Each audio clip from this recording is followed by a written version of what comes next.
নমস্কার বন্ধুরা, বেবি দুষ্টামি চ্যানেলে সবাইকে স্বাগত। তোমরা সবাই কেমন আছো? আশা করি ভালো আছো, আর আমরাও খুব ভালো আছি। আজকে বেরোলাম, দেখো চুলগুলো কত বড় বড় হয়ে গেছে, তাই বারবারের কাছে যাব চুলগুলো কাটতে। তো আনুষকে আমি যতবারে নাপিতের কাছে নিয়ে গেছি চুল কাটার জন্য, প্রচুর কান্না করছিল।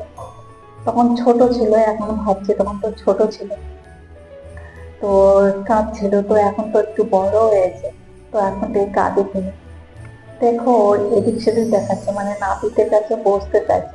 ওর পাপা নিয়ে বসেছে, ওর পাপা আঙুল দিয়ে দেখাচ্ছে, আয়না দেখাচ্ছে। তো কোনো মতেই শুনছে না ও, ঠিক সে আগের মতোই কান্না শুরু করে দিচ্ছে। কোনো কোনো বাচ্চা আবার কাঁদে না। আমি দেখেছি এখানকার একটা বাচ্চাকে, মানে আমার ছেলের থেকে ও ছোট অনেকটা, মানে চুপচাপ থাকে, কাঁদে না। ও আবার নিজে একা দিয়ে বসে পড়ে। তো আমার ছেলেটা কেন কাঁদে আমি জানি না। আর লোককে দেখলে প্রচুর ভয় পায়, কারো কাছে যেতে পারে না।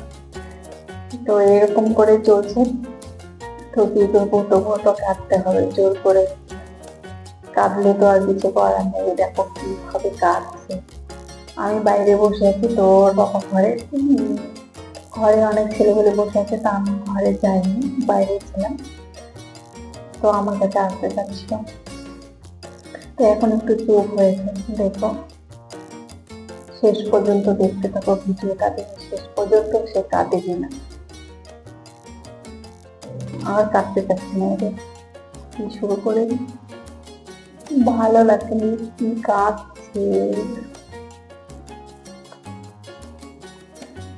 চুলগুলো অনেকটা বড় হয়ে গেছে, আর এখানে সেরকম ঠান্ডাও নেই, গরম, মানে মাথা ওর এত ঘেমে যায়। প্রতিদিনে মাথা খায়, তো ভাবছিলাম যে চুলগুলো না কাটলে হবে, চুলগুলো কেটে দিতে হবে। আর চুলগুলো বড় হয়েছে, ওই মুখটা ছোট লাগছে। আর এটা হলো ছেলে ওখানকার নাতি, মানে খুব ভালো, সব সময় হাসি মুখে থাকে, সব সময় হাসে। আমি যতবারে গিয়ে তোকে হাসতে দেখেছি।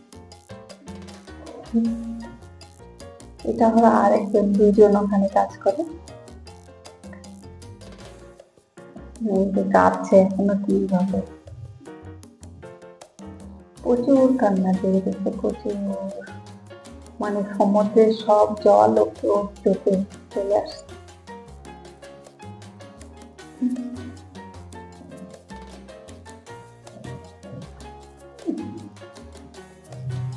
কি দিয়ে পেরেছে, দোকানটা এত সুন্দর করে সাজানো, মানে আমার খুব ভালো লাগছিল। ফ্লাওয়ার দিয়ে সাজিয়েছিল, কত সুন্দর লাগছে।